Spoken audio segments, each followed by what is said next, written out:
से कांप रहा था। भूख के मारे उसके पेट में चूहे कूद रहे थे। वह बार बार अपनी जगह बदल रहा था। जागते रहने के प्रयास में और ठंड से बचने के लिए उसने फिर से बेल के पेड़ की कुछ टहनियों को हिलाया और तोड़ा। उन टहनियों से भी बहुत सारे बेलपत्र झरकर नीचे गिरे और सीधे उसी शिवलिंग पर अर्पित हो गए। इस प्रकार गुरुद्रोह के द्वारा रात्रि के दूसरे प्रहर की शिव पूजा भी अनजाने में ही संपन्न हो गई। अभी कुछ ही देर हुई थी कि तालाब के किनारे एक और हिरणी आई। वह बहुत व्याकुल लग रही थी और इधर उधर किसी को खोज रही थी। यह पहली वाली हिरणी की छोटी बहन थी, जो अपनी बहन के वापस न लौटने पर चिंतित होकर उसे ढूंढने निकली थी। गुरुद्रोह ने उसे देखा तो उसका मन फिर से शिकार के लिए ललचाया। उसने सोचा कि पहली वाली तो धोखा देकर चली गई, इसे नहीं जाने दूंगा। उसने फिर से अपने धनुष पर बाण चढ़ाया। उस हिरणी ने भी शिकारी को देख लिया और कातर स्वर में बोली, हे शिकारी, मुझे मारने से पहले मेरी एक बात सुन लो। मैं कामातुर हूं और अपने प्रिय, अपने पति से मिलने के लिए विरह में व्याकुल हूं। मैं उनसे मिलकर और अपनी बड़ी बहन को तुम्हारा संदेश देकर शीघ्र ही तुम्हारे समक्ष प्रस्तुत हो जाऊंगी। मुझ पर विश्वास करो और मुझे जाने दो। उस हिरणी की विरह वेदना से भरी वाणी सुनकर गुरुद्रोह का मन और भी द्रवित हो गया। उसके भीतर का क्रूर शिकारी अब धीरे धीरे मर रहा था और एक संवेदनशील हृदय का जन्म हो रहा था। उसने उस हिरणी को भी जीवन दान दे दिया और उसे जाने दिया। अब रात्रि का तीसरा प्रहर आरंभ हो चुका था। घना अंधकार और जंगल की नीरवता गुरुद्रोह के मन में अनेक विचारों को जन्म दे रही थी। उसे अब अपने जीवन की निरर्थकता का बोध होने लगा था। वह सोच रहा था कि मैं कितना पापी हूं, जो केवल अपने स्वार्थ के लिए इन निरीह प्राणियों की हत्या करता हूं। ये पशु होकर भी अपने वचन और धर्म का पालन कर रहे हैं और मैं मनुष्य होकर भी अधर्म के मार्ग पर चल रहा हूं। इन्हीं विचारों में डूबे हुए और रात भर के जागरण से उत्पन्न हुई तंद्रा को दूर करने के लिए उसने फिर से बेल के कुछ पत्ते तोड़े और नीचे फेंक दिए। वे पत्ते भी पहले की तरह शिवलिंग पर ही जाकर गिरे और इस तरह रात्रि के तीसरे प्रहर की पूजा भी स्वतः ही संपन्न हो गई। तभी एक विशाल और सुंदर मृग यानी हिरण अपनी पत्नियों को खोजता हुआ उस तालाब पर आया। वह वही मृग था जिसका जिक्र दूसरी हिरणी ने किया था। उसने शिकारी को पेड़ पर देखा और समझ गया कि उसकी पत्नियां यहीं आई थीं। उसने शिकारी से पूछा, हे व्याध, क्या तुमने यहां पानी पीने आई दो हिरणियों को देखा है? यदि तुमने उन्हें मार दिया है तो कृपा करके मुझे भी मार दो, क्योंकि मैं उनके बिना जीवित नहीं रह सकता। मुझे एक क्षण का भी विलंब प्रिय नहीं है, और यदि तुमने उन्हें जीवन दान देकर जाने दिया है तो मुझे भी कुछ समय की मोहलत दो। मैं उन दोनों से मिलकर और अपने बच्चों को उनके नाना नानी के पास सुरक्षित छोड़कर अपने पूरे परिवार सहित तुम्हारे सामने आत्मसमर्पण करने के लिए आ जाऊंगा।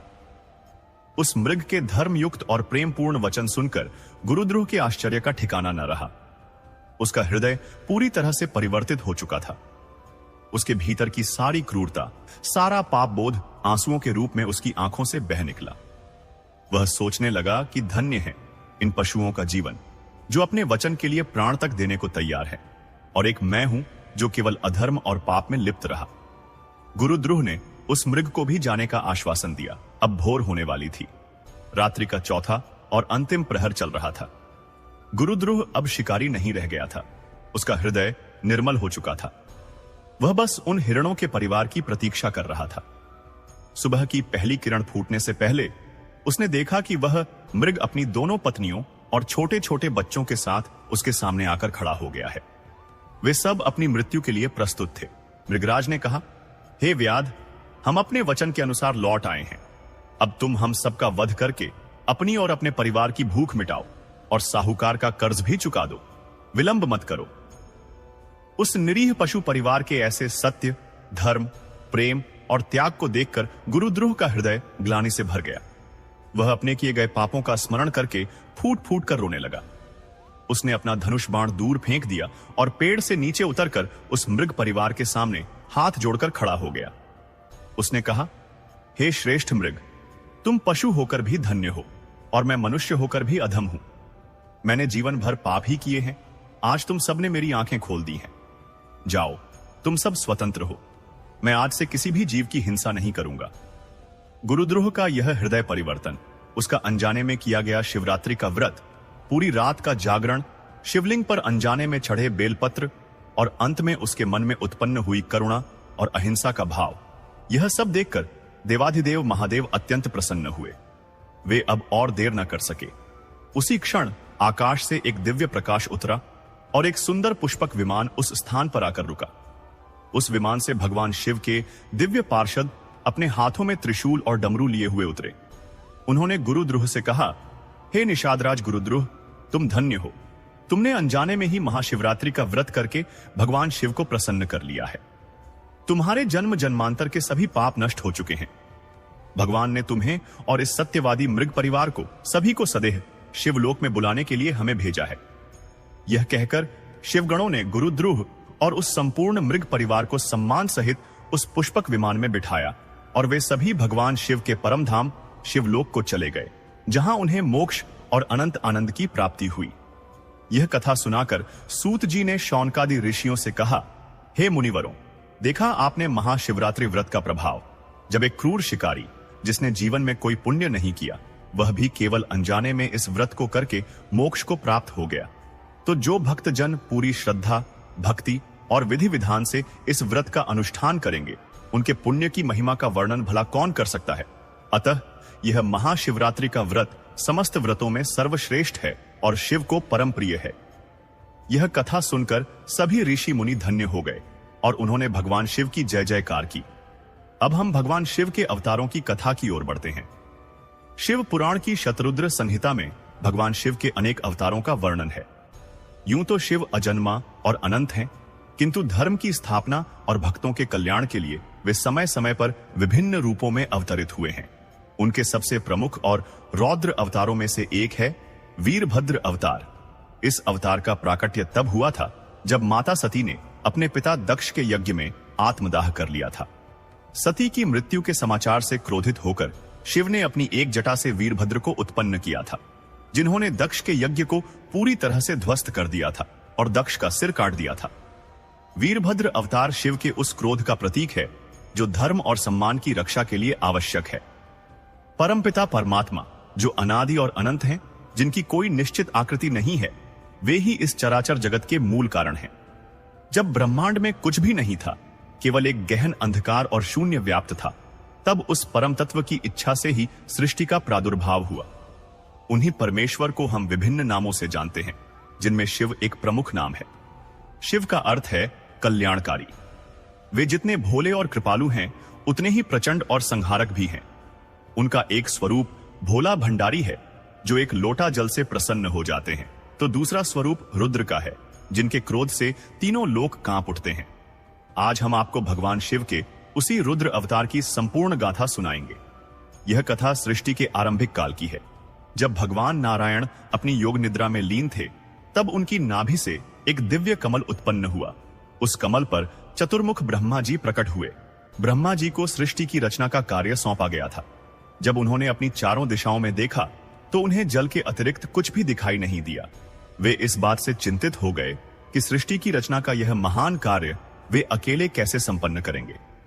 उन्होंने घोर तपस्या की और अपनी तपस्या के बल पर उन्होंने सबसे पहले अपने ही जैसे 4 मानस पुत्रों को उत्पन्न किया। इन चारों के नाम थे सनक, सनंदन, सनातन और सनत कुमार। ये चारों बालक जन्म से ही परम ज्ञानी, सिद्ध और वैराग्य की प्रतिमूर्ति थे। उनके मन में सांसारिक विषयों के प्रति कोई आसक्ति नहीं थी और वे सदैव भगवत चिंतन में ही डूबे रहते थे। ब्रह्मा जी अपने इन तेजस्वी पुत्रों को देखकर अत्यंत प्रसन्न हुए। उन्होंने उन चारों कुमारों को आदेश दिया, हे पुत्रों, मैंने तुम्हें सृष्टि के विस्तार के लिए उत्पन्न किया है। तुम लोग प्रजा की सृष्टि करो और इस जगत को आगे बढ़ाओ। यह मेरा आदेश है। ब्रह्मा जी को विश्वास था कि उनके आज्ञाकारी पुत्र उनके इस आदेश का पालन अवश्य करेंगे, परंतु उन चारों कुमारों का लक्ष्य तो कुछ और ही था। वे जन्म मृत्यु के चक्र से मुक्त होकर परब्रह्म में विलीन होना चाहते थे। उन्होंने हाथ जोड़कर अपने पिता ब्रह्मा जी से कहा, हे तात, हम सृष्टि के बंधन में नहीं बंधना चाहते। हमारा मन केवल तपस्या और श्रीहरि के चरणों में ही लगता है। सांसारिक प्रपंच और मोह माया हमें अपने लक्ष्य से भटका देंगे। कृपा करके हमें इस कार्य से मुक्त करें और हमें अपनी साधना करने की अनुमति दें। अपने पुत्रों से ऐसी विरक्तिपूर्ण बातें सुनकर ब्रह्मा जी को गहरा आघात लगा। उन्होंने उन्हें समझाने का बहुत प्रयास किया, लेकिन चारों कुमार अपने निश्चय पर अडिग रहे। अपने सृष्टि विस्तार के महान कार्य में पहली ही बाधा देखकर ब्रह्मा जी के मन में अत्यंत प्रबल क्रोध उत्पन्न हुआ। यह कोई साधारण क्रोध नहीं था, यह सृष्टिकर्ता का क्रोध था, जिसकी अग्नि से संपूर्ण ब्रह्मांड के भस्म हो जाने का भय था। उनका मुखमंडल क्रोध से तमतमा उठा, उनकी आंखें लाल हो गईं और उनकी भौहें तन गईं। उस अनियंत्रित और प्रलयंकारी क्रोध को वे अपने भीतर रोक नहीं पा रहे थे। तभी एक अद्भुत घटना घटी। ब्रह्मा जी के उसी महाक्रोध से उनकी दोनों भौहों के मध्य, जिसे भ्रिकुटी भी कहते हैं, से एक तीव्र ज्योतिपुंज प्रकट हुआ। वह प्रकाश इतना प्रचंड था कि उसकी चमक से दिशाएं प्रकाशित हो गईं। देखते ही देखते उस दिव्य प्रकाश ने एक बालक का रूप धारण कर लिया। वह बालक सूर्य के समान तेजस्वी था और उसका वर्ण नील और लोहित यानी नीले और लाल रंग का मिश्रण था। इसी कारण उन्हें नीलोहित भी कहा गया। वह बालक जन्म लेते ही अत्यंत उच्च स्वर में रुदन करने लगा, यानी रोने लगा। उसका रुदन साधारण नहीं था, उसकी ध्वनि में ब्रह्मांड का कंपन समाया हुआ था। उस नवजात शिशु को इस प्रकार लगातार रोते हुए देखकर ब्रह्मा जी का क्रोध शांत हो गया और उनके मन में वात्सल्य जाग उठा। वे उसके समीप गए और बड़े प्रेम से पूछा, हे पुत्र, तुम क्यों रो रहे हो? तुम्हारा जन्म तो मेरे क्रोध से हुआ है। तुम्हें तो स्वयं क्रोध का प्रतिरूप होना चाहिए, फिर यह रुदन कैसा? उस बालक ने रोते रोते ही उत्तर दिया, मेरा कोई नाम नहीं है, मेरा कोई स्थान निश्चित नहीं है। मैं कौन हूं और मुझे कहां रहना है? जब तक आप मेरा नामकरण नहीं करेंगे और मेरे रहने के लिए स्थान निर्धारित नहीं करेंगे, मैं इसी प्रकार रोता रहूंगा। बालक की बात सुनकर ब्रह्मा जी ने एक क्षण के लिए विचार किया और फिर बोले, हे पुत्र, चूंकि तुम जन्म लेते ही रुदन कर रहे हो, इसलिए आज से तुम्हारा नाम रुद्र होगा। संस्कृत भाषा में रुद्र धातु का अर्थ ही रोना होता है। तुम रोते हुए उत्पन्न हुए हो, अतः रुद्र नाम से तुम्हारी ख्याति होगी। ब्रह्मा जी को लगा कि नाम मिल जाने पर बालक शांत हो जाएगा, परंतु ऐसा नहीं हुआ। रुद्र का रुदन पहले की भांति ही जारी रहा। ब्रह्मा जी ने फिर से पूछा, अब मैंने तुम्हारा नाम रख दिया है, फिर भी तुम क्यों रो रहे हो? रुद्र ने उत्तर दिया, केवल एक नाम मेरे लिए पर्याप्त नहीं है, मुझे और नाम तथा रहने के लिए स्थान भी चाहिए। बालक का हठ देखकर ब्रह्मा जी ने उसे शांत करने के लिए एक एक करके और नाम तथा स्थान प्रदान किए। इस प्रकार ब्रह्मा जी ने रुद्र को कुल 11 नाम और उनके रहने के लिए 11 स्थान दिए। भगवान शिव के यही 11 स्वरूप एकादश रुद्र के नाम से संपूर्ण विश्व में विख्यात हुए। ये 11 रुद्र सृष्टि के कण कण में व्याप्त हैं और विभिन्न रूपों में जगत का संचालन और संतुलन करते हैं। पुराणों में एकादश रुद्रों के नाम और उनके स्थानों का वर्णन मिलता है। ये 11 नाम इस प्रकार हैं, पहला भव, दूसरा शर्व, तीसरा ईशान, चौथा पशुपति, पांचवां भीम, छठा उग्र, सातवां महादेव, आठवां कपाली, नौवां पिंगल, 10वां विलोहित और 11वां शंभु। इन 11 रुद्रों के रहने के लिए ब्रह्मा जी ने 11 स्थान भी निर्धारित किए। ये स्थान संपूर्ण ब्रह्मांड की संरचना के आधार हैं। ये 11 स्थान हैं, पहला स्थान हृदय, दूसरा इंद्रियाओं, तीसरा प्राणवायु, चौथा आकाश, पांचवां वायु, छठा अग्नि, सातवां जल, आठवां पृथ्वी, नौवां सूर्य, 10वां चंद्रमा और 11वां स्थान स्वयं तपस्या है। इस प्रकार रुद्र केवल एक देवता नहीं, बल्कि वह शक्ति है जो हमारे शरीर के भीतर हृदय और प्राणों से लेकर ब्रह्मांड के सूर्य और चंद्रमा तक में व्याप्त है। ब्रह्मा जी ने इन 11 रुद्रों के लिए 11 जीवन संगिनियां भी नियुक्त की, जिन्हें रुद्रणियों के नाम से जाना जाता है। धी, धृति, रसला, उमा, नियुत, सर्पी, इला, अंबिका, इरावती, सुधा और दीक्षा। ये 11 रुद्रणियों ने एकादश रुद्रों के साथ मिलकर सृष्टि के कल्याण का भार संभाला। जब रुद्र को यह 11 नाम, 11 स्थान और 11 जीवन संगिनियां प्राप्त हो गईं, तब जाकर उनका रुदन शांत हुआ और उन्होंने अपने पिता ब्रह्मा जी को प्रणाम किया। अब प्रश्न यह उठता है कि रुद्र के इस अवतार का वास्तविक अर्थ क्या है? रुद्र का स्वरूप भयंकर और रौद्र है, फिर भी वे कल्याणकारी शिव का ही अंश क्यों हैं? इसका उत्तर गहरा और तात्विक है। भगवान शिव का रुद्र स्वरूप विनाश का प्रतीक है, लेकिन यह विनाश नकारात्मक नहीं है।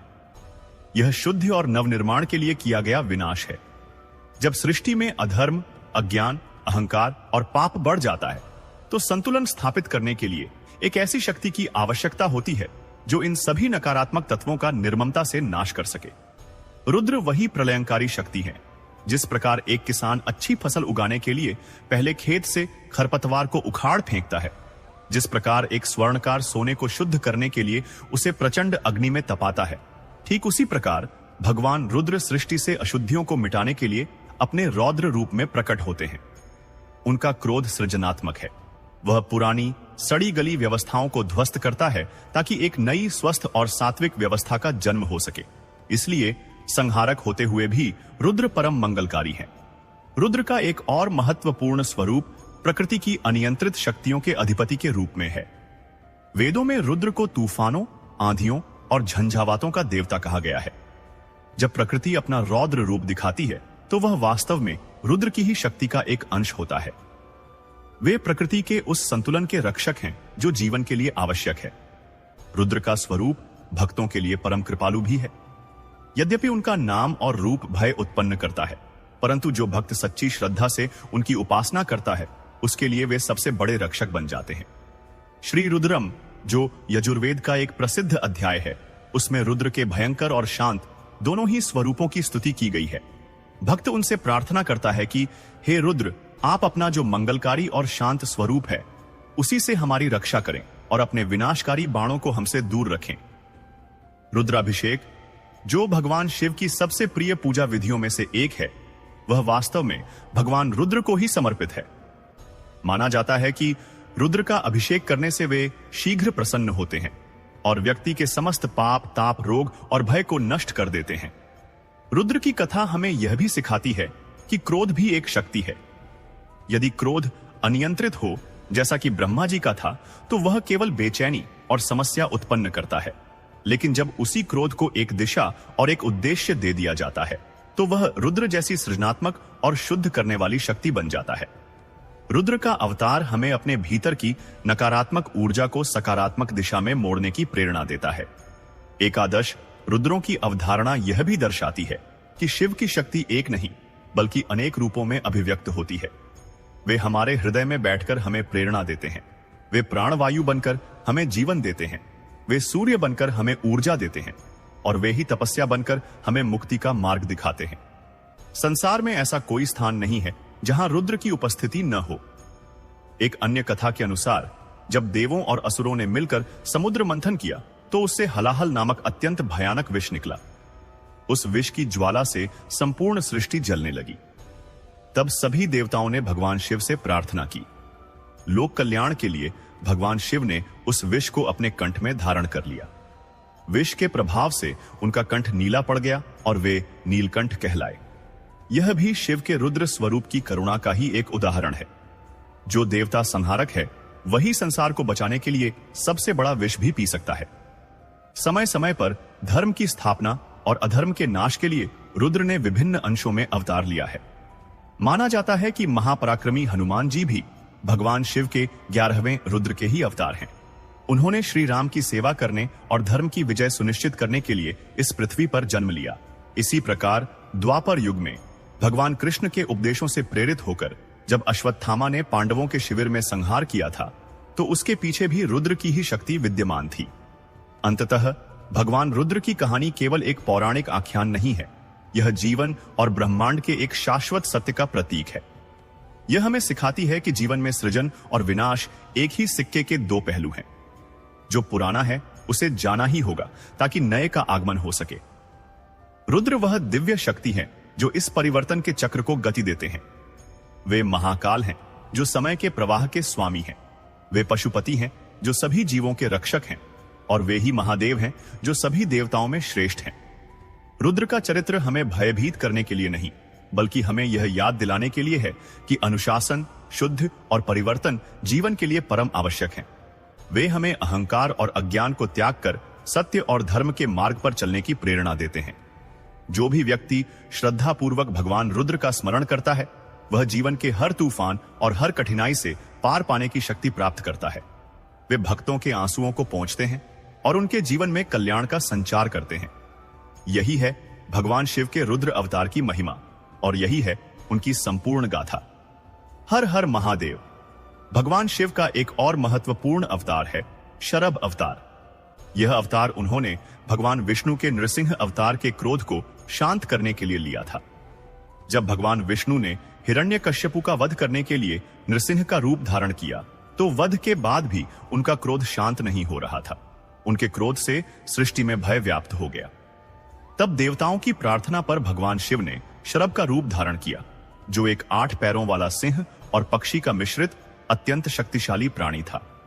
शरभ ने अपनी शक्ति से नृसिंह भगवान के क्रोध को शांत किया और उन्हें उनके सौम्य वैष्णव स्वरूप में वापस लाया। इसी प्रकार जब अंधकासुर नामक दैत्य ने अपनी शक्तियों का दुरुपयोग करना शुरू कर दिया और माता पार्वती का हरण करने का प्रयास किया, तब भगवान शिव ने उसका वध करने के लिए एक विशेष रूप धारण किया।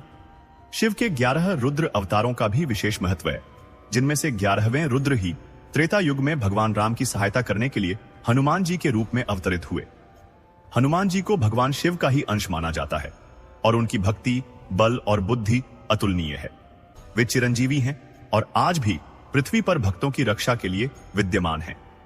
इनके अतिरिक्त भी भगवान शिव ने दुष्टों का दमन करने और अपने भक्तों की रक्षा के लिए अनेक अवतार लिए, जैसे कि पिप्पलाद अवतार, नंदी अवतार, भैरव अवतार, गृहपति अवतार और यक्ष अवतार।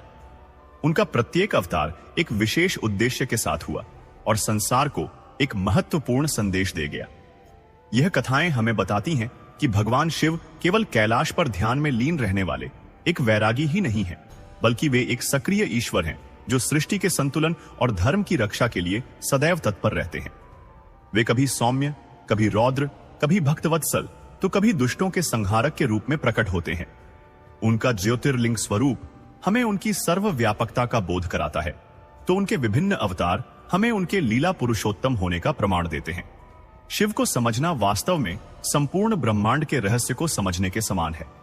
शिव पुराण की यह अनंत गाथा हमें जीवन के हर रंग से परिचित कराती है और अंततः यही संदेश देती है कि चाहे रूप कोई भी हो, लीला कोई भी हो, शिव का अंतिम उद्देश्य केवल और केवल शिव अर्थात कल्याण करना ही है। हर हर महादेव। यह पुराण हमें बताता है कि शिव की कृपा प्राप्त करने के लिए किसी आडंबर या बड़े अनुष्ठान की आवश्यकता नहीं है। वे तो आशुतोष हैं, यानी शीघ्र प्रसन्न होने वाले। वे केवल भक्त का सच्चा भाव, उसका निश्चल प्रेम और उसकी निस्वार्थ भक्ति देखते हैं। चाहे वह शिकारी कन्नप्पा हो जिसने अपनी आंखें निकालकर शिव को अर्पित कर दी थी, या फिर वह गरीब भीलनी हो जिसने अपने झूठे बेर शिव को खिलाए, भोलेनाथ ने सबको समान रूप से अपनाया और उन्हें परम गति प्रदान की। इस प्रकार शिव पुराण की यह महागाथा हमें सृष्टि के आरंभ से लेकर मोक्ष के अंतिम द्वार तक की एक दिव्य यात्रा कराती है। यह हमें एक आदर्श जीवन जीने की प्रेरणा देती है, जहां गृहस्थ जीवन में रहते हुए भी वैराग्य का भाव हो, जहां शक्ति होते हुए भी करुणा हो और जहां हर कर्म केवल लोक कल्याण के लिए हो। यह हमें सिखाता है कि जीवन की किसी भी परिस्थिति में, चाहे वह सुख हो या दुख, हमें शिव पर अपनी आस्था बनाए रखनी चाहिए, क्योंकि वे ही हमारे एकमात्र आश्रय हैं, वे ही हमारे आदि गुरु हैं और वे ही हमारी अंतिम गति हैं। इस पवित्र गाथा का श्रवण, पठन और मनन करने वाले सभी भक्तों पर भगवान महादेव की असीम कृपा बनी रहे, यही हमारी मंगल कामना है। हर हर महादेव। भगवान शंकर सत्यम शिवम सुंदरम तांको भली किए हम। आज रात्रि प्रसिद्ध रात्रि शिवरात्रि। विकल्प देवता एक व्यतिक्रम देवता शिव। कौन सबु दियो गोटे पटे, ये गोटे पटे। सबु देवता खाइले अमृत हेले देव, ये खाइले विष हेले महादेव। विष खाई किए महादेव हुए, विष खाई महादेव कहीं ना रे भाई, विष खाइले मरे जणे किंतु विष खाई बंचिला जे से तो देवतांकर गुरु महादेव। तेणु देवतांकर गुरु शिव कह जाए। सबुदियों दिन रे पूजा, राति पूजा, सबुदियों स्वामी स्त्री पूजा पाउथे। या परिवारटा छिन छत्र, ये गोटे जगार, या स्त्री बाहर बेढ़ारे, पुओ गोटे जगार, बड़ पुओ गोटे जगार, ठिकना ना यांकर। अद्भुत दियो ये भगवान शंकर भगवान। सबु देवता घरे पूजा पाइबे, ये मशाणी रे पूजा पाइबे। यांकर घर नाही कि बाहन गुड़ाकर घर नाही। षंडर को गुहाल अच्छी, कहार गुहाल नाही। तेणु यांकर एक विचित्र दियो। यांकु जेमिति डाकिले पूजा कले पाइबे, पश्चिम मुखा सम्मुख डाकिले आहुरी फल पाइबे। शिव जेते व्यतिक्रम त्रयंबकम बोली कह जाए, 3 आखि, शीतलतार प्रतीक भगवान शंकर। शीतलता 4टा बेलपत्र गोटे कदली संतुष्ट, फुडिंग चार्ज नाही, रेसिडेंशियल चार्ज नहीं, शोया जगह ठीक नहीं। तेणु राम पर राम पुआ लवकुश मंदिर कौटी ना, कृष्ण पर कृष्ण पिला मंदिर कौटी ना, ଶିବଙ୍କର ବାପା ପୂଜା, ପୁଅ ପୂଜା, ଚୋଟିଆ ମୂଷା, ବାସୁଆ ବଳଦ, ଟୋଟାଲ ଫ୍ୟାମିଲି। ତାର କାରଣ ହଉଛି କଣ ନା କାରଣ ହେଲା ଏଇଥିପାଇଁ ଭାଇମାନେ ଯେ ୟାଙ୍କ ପରିବାର ତ୍ୟାଗ ହିଁ ପୁରୁଷ ବ୍ୟାଘ୍ର। ଆଜି ଶିବରାତ୍ରି, ପ୍ରସିଦ୍ଧ ଶିବରାତ୍ରି। ରାତ୍ରି ଏତେ ଘନୀଭୂତ ହେଉଥିବ ସେତିକି ଶିବ ପୂଜାର ମାହୋଲ ବଢୁଥିବ। ବିଲ୍ୱପତ୍ର ଲାଗେ, ତ୍ରିଶାଖା ବିଶିଷ୍ଟ ବେଲପତ୍ର। 3 ଶାଖାରେ ବ୍ରହ୍ମା ବିଷ୍ଣୁ ମହେଶ୍ୱର ଅଛନ୍ତି। 3 ଶାଖାରେ ଲକ୍ଷ୍ମୀ ଠାକୁରାଣୀ ନାରାୟଣକୁ ପାଇବା ପାଇଁ ପ୍ରାପ୍ତି ନିମନ୍ତେ ଗୋଟେ ପୁରାଣର କଥା କହୁଛି, ଶିବ ଉପାସନା କରୁଥିଲେ। ଭଗବାନ ଶଙ୍କରଙ୍କର ଉପାସନା କରୁଥିଲେ। ମାତା ମେ ପାର୍ବତୀ ଦେବୀ, ପିତା ଦେବ ମହେଶ୍ୱର, ବାନ୍ଧବା ଶିବ ଭକ୍ତାଶ୍ଚ ସ୍ୱଦେଶ ଭୁବନ ତ୍ରୟମ୍। ମୋ ମା ପାର୍ବତୀ, ବାପା ହଉଛନ୍ତି ଭଗବାନ ଶଙ୍କର। ପୂଜା କରୁଥିଲେ ଶିବରାତ୍ରି ଦିନ ଫାଲ୍ଗୁନ କୃଷ୍ଣପକ୍ଷ ଚତୁର୍ଦ୍ଦଶୀରେ। ସ୍ଥିର କରିଥିଲେ 100 ପଦ୍ମଫୁଲ ଦେବୀ, କିଏ କହେ 100 କିଏ 108। 2ଟି ନିଅଣ୍ଟ ହେଇଗଲା। ମାୟା ପରୀକ୍ଷା କରୁଛନ୍ତି, କେତେ ତ ଭକ୍ତି ରହ, ଓଜନ କେତେ ଦେଖେ। ଯୋଉ ତା ଦେବୀ ତତେ ସବୁଦିନ ପାଇଁ ଦେବି ନା, ତ ଓଜନ କେତେ ଦେଖେ। ଦେଇପାରିଲେନି। ପୂଜା କରୁଛନ୍ତି, ଉଠିକି ଯାଇପାରିବନି ଆଣିବା ପାଇଁ। ଯା ସା ପଦ୍ମ ସନସ୍ଥା ବିପୁଳ କଟିତଟି ପଦ୍ମ ପତ୍ରାୟତା ଆଖି ଗମ୍ଭୀରା ବର୍ତ୍ତନାଭିସ୍ତନ ହର ନମିତା ଶୁକ୍ଳ ବସ୍ତ୍ରୋତ୍ତରିୟା ଲକ୍ଷ୍ମୀର୍ ଦବୈର୍ ଗଜେନ୍ଦ୍ରୀ ମଣିଗଣ ଖଚିତେ ସ୍ନାପିତା ହେମ କୁମ୍ଭୀ ନିତ୍ୟಂ ସା ପଦ୍ମହସ୍ତା ବସतो ମମ ଗୃହେ ସର୍ବମାଙ୍ଗଲ୍ୟ ଯୁକ୍ତା। ଭଗବତୀ କାନ୍ଦିଲେ। 2ଟା ପଦ୍ମଫୁଲ ନିଅଟେ ହଉଛି 106 ହେଇଗଲା। ପ୍ରଭୁ ମତେ ରକ୍ଷା କର। ହଠାତ୍ ବୁଦ୍ଧି ଆସିଗଲା। ଲକ୍ଷ୍ମୀ ଲୋ, ସମସ୍ତେ କହନ୍ତି ତୋର ସ୍ତନ ଯୁଗଳ ହଉଛି ପଦ୍ମଫୁଲ, ମୋ ପାଖରେ ମୁଁ ନିଜେ ସାଇତିକି ରଖିଛି ପଦ୍ମଫୁଲ। ଅନ୍ୟ କଥା କହୁଛି, କାଟିଲେ ମା। କମଳା ବୋଇଲେ ନାହିଁ ଏ କଥାକୁ ଭୀତି, ମୁଁ ଜାଣଇ ହରିହର ଏକାତ୍ମା ଅଟନ୍ତି। ଆବର ବହୁତ ପଦ୍ମ ଅଛି ମୋ ଶରୀରେ, ଶ୍ରୀହରଙ୍କୁ ସନ୍ତୁଷ୍ଟ ମୁଁ କରିବି ତହିଁରେ। ଶ୍ରୀହରଙ୍କୁ ସନ୍ତୁଷ୍ଟ ମୁଁ କରିବି ତହିଁରେ। ଶିବ ପୁରାଣର ପ୍ରସିଦ୍ଧ ଉକ୍ତି ମାନେ ପଡେ। ମୋ ପାଖରେ ବହୁତ ପଦ୍ମ ଅଛି, ଦେଖେଇଲେ ସନ୍ତୁଷ୍ଟ କରିଦେବି। 2ଟି କୁଚ ଯୁଗଳ ସ୍ତନ ଯୁଗଳକୁ କାଟିଦେଲେ।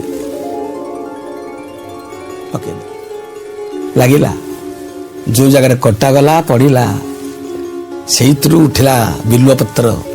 ବେଲଗଛର ଜନ୍ମ ସେଇଠୁ ଆଇଆ। ବିଲ୍ୱପତ୍ର ଉଠିଲା, ଦେଇଦେଲେ। ସନ୍ତୁଷ୍ଟ ହେଲେ, ପ୍ରଭୁ କୃପା କଲେ, କହିଲେ ଇଏ ସାରା ଜୀବନ ପାଇଁ ଅମ୍ଳାନ ଅମୃତ ବୃକ୍ଷ ରହିଲା ବିଲ୍ୱପତ୍ର। ତ୍ରିଶାଖା ବିଶିଷ୍ଟ ବିଲ୍ୱପତ୍ର ଜନ୍ମ ହେଲା ସେଇଠୁ। ତେଣୁ ବେଲ ଗଛକୁ ଲକ୍ଷ୍ମୀଙ୍କର ଭାରି ପ୍ରିୟ ଏଇଥିପାଇଁ ଯେ ଲକ୍ଷ୍ମୀଙ୍କର ସ୍ତନ ଯୁଗଳରୁ ସୃଷ୍ଟି ହେଇଥିବା ବିଲ୍ୱପତ୍ର ପ୍ରଭୁଙ୍କ ଶିବଙ୍କ ଶ୍ରୀ ଅଙ୍ଗରେ ସମର୍ପିତ ହେଉଛି। ବ୍ରହ୍ମା ବିଷ୍ଣୁ ମହେଶ୍ୱର ତା ଦେହରେ ଅଛନ୍ତି। ଆଜ ଦିନ ବିଲ୍ୱପତ୍ର ସମର୍ପଣ କରି ମାଙ୍କର ପାଦପଦ ହରିହର ଉଭୟ ଯେତେବେଳେ ଅବସ୍ଥାନ କରୁଥାଏ ଦର୍ଶନ କଲେ ଫଳ ମିଳିଥାଏ। ମହାଦୀପ ଉଠେ ଏଦିନ। ସବୁଦିନ ଦୀପ, ଆଜି ମହାଦୀପ ଉପରେ ଉଠିବ। ଦର୍ଶନ କଲାବେଳେ ଶିବ ଚତୁର୍ଦ୍ଦଶୀ ଦିନ ମହାଦୀପ ଉଠିବ। ଯେତେବେଳେ ଉପରେ ନା ହରିହର ଭେଟ ହେବେ। ଇଏ ଆଉ ଗୋଟେ ଉପାଖ୍ୟାନ। ବ୍ରହ୍ମା ବିଷ୍ଣୁ 2 ଜଣକ ବସିଥିଲେ, କହିଲେ ଆମେ 2 ଜଣକ ବସିଛୁ, ସେ ଶିବଟା କୁଆଡେ ଗଲା? 3 ଦିଅ ବ୍ରହ୍ମା ବିଷ୍ଣୁ ଶିବ ଏଠୁ ଓଳିଲେ ଆଉ କୁଆଡେ ଯିବ? ଶିବ କୁଆଡେ ଗଲା? ବ୍ରହ୍ମା କହିଲେ ଚାଲ ଖୋଜିବାକୁ ଯିବା। ବ୍ରହ୍ମା ଗୋରେ ଉପରକୁ ହଂସ ବାହାନରୁ ଉଡ଼ିକିରି ଗଲେ। ଜଳରେ ରହେ ହଂସ, ସେ ଉଡ଼ିଆ ବାଲା ଗଲେ, ଉଡ଼ିକିରି ଗଲେ। ବିଷ୍ଣୁ କହିଲେ ମୁଁ ଯାଉଛି। ବରାହ ପରେ କେଶବ ଧୃତ ସୁକର ରୂପ ଜୟ ଜଗଦୀଶ ହରେ। ତେଣୁ ତଳକୁ ଗଲେ। କ୍ଷିତିରତି ବିପୁଳତାରେ ତପତିଷ୍ଠତି ପୃଷ୍ଠେ ଧରଣୀ ଧାରଣ ଖେନ ଚକ୍ର ଗରିଷ୍ଠେ କେଶବ ଧୃତ କଚ୍ଛପ ରୂପ ଜୟ ଜଗଦୀଶ ହରେ। ବସତି ଦଶନ ଶିଖରେ ଧରଣୀ ତବ ଲଗ୍ନା ଶଶିନୀ କଳଙ୍କ କଳେବ ନିମଗ୍ନା କେଶବ ଧୃତ ସୁକର ରୂପ ଜୟ ଜଗଦୀଶ ହରେ। ଶୁକ୍ରବାର ରୂପରେ ବିଷ୍ଣୁ ତଳକୁ ଗଲେ। ପାତାଳ, ତଳ ଅତଳ ବିତଳ ରସାତଳ ତଳାତଳ ସପ୍ତ ପାତାଳ। ଇଏ ଉପରକୁ ଉଠିଲେ। ଉପରେ କୋଉଠି ଥିଲେ ମୁଁ ତାଙ୍କୁ ଧରିକି ଆଣିବି, କହିଲେ ତଳେ କୋଉଠି ଥିଲେ ମୁଁ ଧରିକି ଆଣିବି। ଭଗବାନ ସପ୍ତ ପାତାଳ ବୁଲିଗଲେ, କ୍ଷଣକ ଭିତରେ କିଛି ପାଇଲେନି, ତଳେ ଆସି ବସିଲେ। ବ୍ରହ୍ମା ତ ଆସିବେ, ବ୍ରହ୍ମା ଯାଉଛନ୍ତି। ସବୁ ଦେବତାରୁ ପୁରୁଣା ବିଶିଷ୍ଟ ଦେବତା ବ୍ରହ୍ମା, ଶୁଦ୍ଧ ବସ୍ତ୍ର, ସାତ୍विକ ବସ୍ତ୍ର ଯାଉଛନ୍ତି। 10,000 ବର୍ଷ ଚାଲିଗଲେଣି, ତଥାପି ପାଉନାହାନ୍ତି। 10,000 ବର୍ଷ ଗଲା ପରେ ଦେଖିଲେ ଗୋଟେ ବେଲପତ୍ରଟେ, ଗୋଟେ କେତକୀ ପତ୍ରଟେ ଆସୁଛି। सुना सुना सुना सुना सुना सुना सुवर्ण वर्ण निभ सुवर्ण वर्ण निभ आभाव विभाग धरिची ऐश्वर्य माधुर्य शौर्य वीर्य औदार्य सबु शोभा भाग धरिक आसुची ओह्लौची तल ब्रह्मा को देखी नमस्कार कले ब्रह्मा कहले कौटू आसिल ना प्रभु पाखु ना बासना होची शिव शिव बासना होची शंकर शंकर बासना होची बिल्वपत्र बासना होची उपासना बासना होची आह भारी बढ़िया धूप दीपर बासना आसुची ना परा आपन कुआडे जाउछ ना ताको पाउ आउ कहीं जीवी ब्रह्मा कहले आउ कहीं जीवी तबे तो आसीगल चल दी जणक जीवा ना हो आपन को इच्छा अच्छा मुझे जीवी शिव बाबू केते लगे ना आउरी 10 गुण 100,000 वर्ष गले शिव को देखिए एति उच्चर अच्छे से ना जापर बुढ़ा लोक पारिनी चल जीवा केतकी पत्र को धरी तलू आसिले विष्णु बच्चन सब देवता बस मीटिंग चली ब्रह्मा आसीगले समस्त आसीगले आसीगले आसीगले आसीगले ब्रह्मा कौन देखी पचारे प्रश्न ना हाँ देखी ना कौन ना प्रमाण नहीं आसी आज्ञा ब्रह्मा कथा कहला बेले सेठी गोटे कहले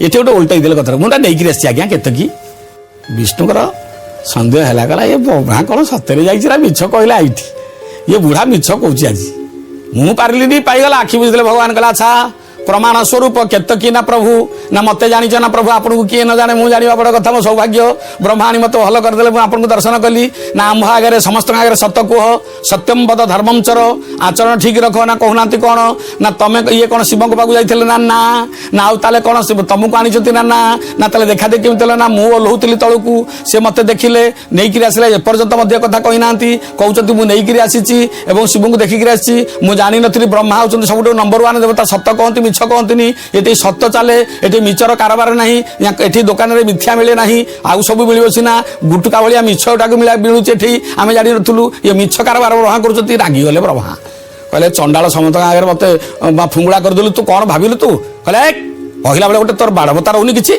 ना नहीं रहिबनी आपन के मिछ कहले तेणु कहली ना तो अभिशाप दउछि तू कंटायुक्त हिया भारी सुंदरिया तू कंटायुक्त हिया केतकी कंटा नथिला किया केतकी कंटा नथिला सेठी कंटा ता देह बाहरला भे भे कांदिला कहला प्रभु दर्शन कले जेते जीवन कंटा तक पड़े जाए निष्कंटक हो जाए लोक तुमको दर्शन करी कंटा लगिला प्रभु विष्णु कहले चिंता करना डोंट वरी बंची जीव विष्णु कहले कौन केमिति बंचीबू ना सुन तमे कंटायुक्त हेले मध्य तमे आज दिन शिव चतुर्दशी दिन हठात तमे आसी देखा देथुआ जो शिवंकर आविर्भाव हबार फल आमे पाइथुआ जो तमे आमे आज दिन एकाठी एति गले शिव आसी पहुंची गले केतकी की दंड दब मुझे संभाली मो अंगरू आसी से मो अंगर तिष्कंटक यही पारिबनी तेणु भगवान शंकर बसिले ब्रह्मा और शिव विष्णु तांको श्रीअंगर रहिले तीनिटाक देवता तांको पाखे रहिले हरि हर ब्रह्मा मिसीगले एकाठी मिसीगले कहले भगवान कहले आउ पूजा करिया दरकार नहीं जो केतकीटा अछि कंटायुक्त सेटा रहिबो तेणु आज्ञा हरिहर भेटरे